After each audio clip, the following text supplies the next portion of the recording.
After the beginning of the trade war, Taiwan's semiconductor industry should be the hardest hit because we know that it has a lot of contract factories. People are generally concerned about things like mobile phone manufacturers, right? Hanhai, Foxconn.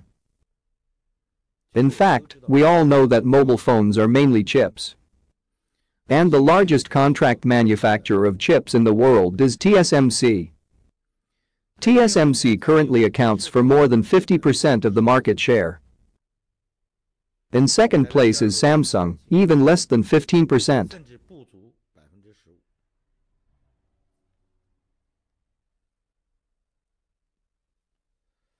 Who is TSMC's biggest customer? It's Apple, isn't it? So, the second biggest customer is Huawei. In other words, TSMC is responsible for Apple's chip production.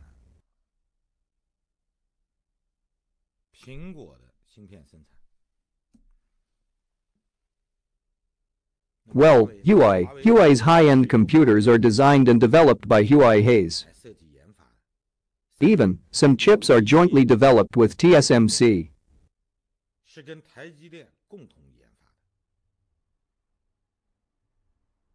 We can see that since last year.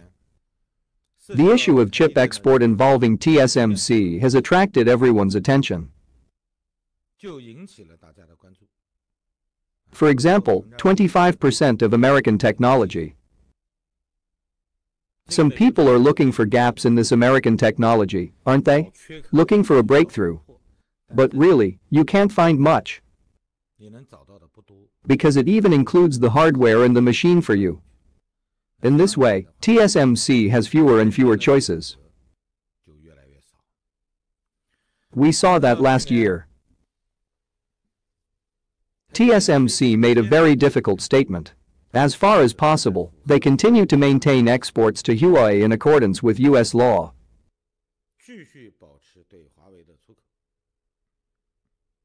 Under legal circumstances, right?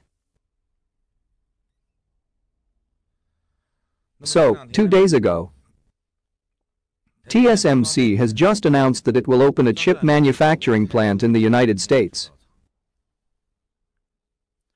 We all thought we could breathe a sigh of relief. But it's not. Because the United States does not get much support in Europe. Basically, all the cards that can be played before have been played. Some European countries still give Huawei an equal opportunity to compete in the market. This is awkward, isn't it? Britain and Germany are all in trouble. The United States even said, if you use Huawei's next-generation communication base station, it's a 5 grams base station.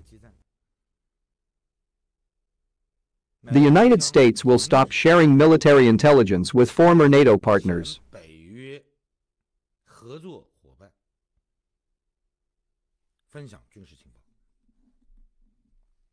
The US government believes that there is the possibility of leaking secrets. But this statement, whether it is the United States officials in Germany or the Secretary of State of the United States, the President of the United States, it didn't solve the problem. The British Prime Minister, who has just come out of the intensive care unit, also agreed to give Huawei an equal opportunity to compete. At this moment, we see 2 days ago, the US government issued some more restrictions, which should be counted. Well, the United States has given TSMC a certain exemption period. However, permission from the United States is required to continue to supply Huawei. So, we see two pieces of news at the same time. A piece of news was reported in China. Huawei urgently added an order of US $700 million to TSMC. The other one was reported by the Japanese. TSMC has stopped accepting new orders from Huawei. This means that by September, the completion of existing orders will be within the exemption period.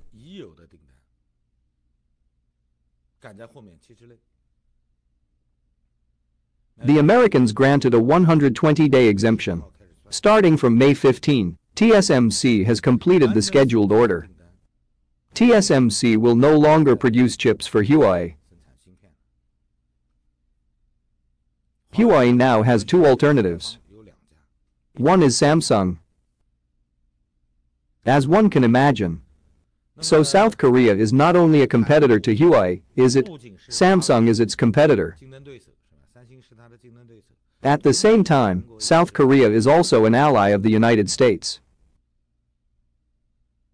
Samsung will definitely not take its order.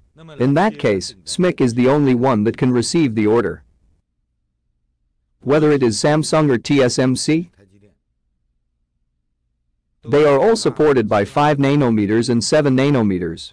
The future must be 5 nanometers or even smaller. What SMIC can use at present are 14 nanometers, 12 nanometers. These are in the stage of market guidance. That means if TSMC confirms that it will no longer provide chips to Huawei, Huawei's high-end mobile phones will no longer exist. Because of its craftsmanship, it went back to 5 years ago. Is there any future to speak of? Right? What we see today is actually a leading idea of the United States. It is no longer just talking about patents stolen by Huawei.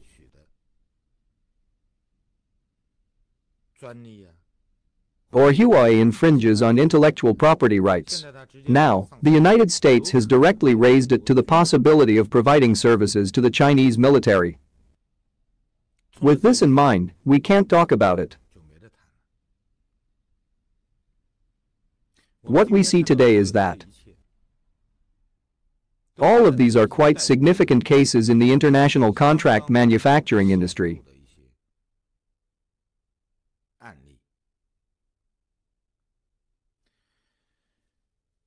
After Huawei was strangled, Europe will not have more choices.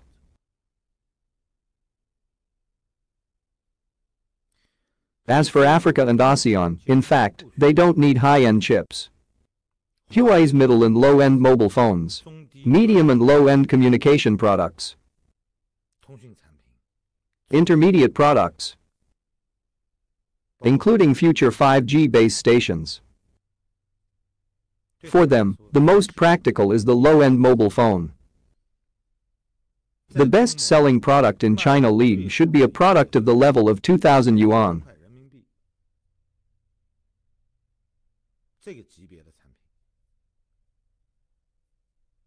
Because of the higher-end demand, it must be an American brand.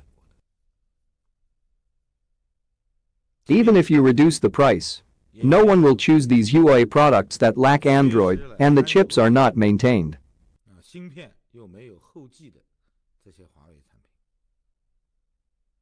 The only option for a person who can afford a high-end phone is Apple. And in Africa, if you give him an iPhone, he won't necessarily accept it. Because according to their consumption habits and consumption level, low-end chips are enough. The product of the terminal is only hesitant. Therefore, Huawei's high-end products actually have a small market in African countries. Huawei's main market is still competing with Apple and Samsung for the European market. In the United States, we know that more and more Chinese products are no longer popular. So what people see today is mainly a description of uprooting in Europe.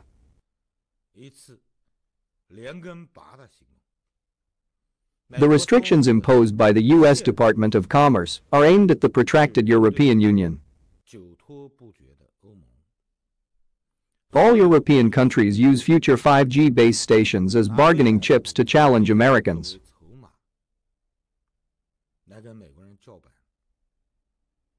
Now, through TSMC, through the processing of the chip, it will be directly uprooted for you.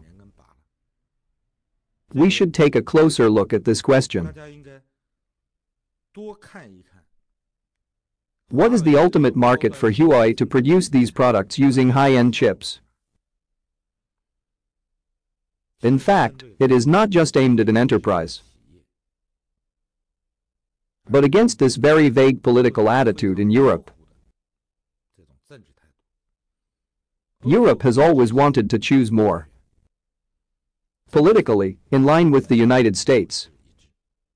Financially, try to get help from China as much as possible. Because in Europe, there are many countries that are phasing out 2.5 of their industrial equipment. Their economic and trade exchanges with China cannot be cut off if they want to, because it's hard for them to get into an alternative market. Because of the market in China, they are reluctant to lose it. Therefore, the United States is now putting pressure on them to help them make up their minds. What we see today involves these bans of Huawei and TSMC. In fact, this is the root of these effects. All right, thank you. Goodbye.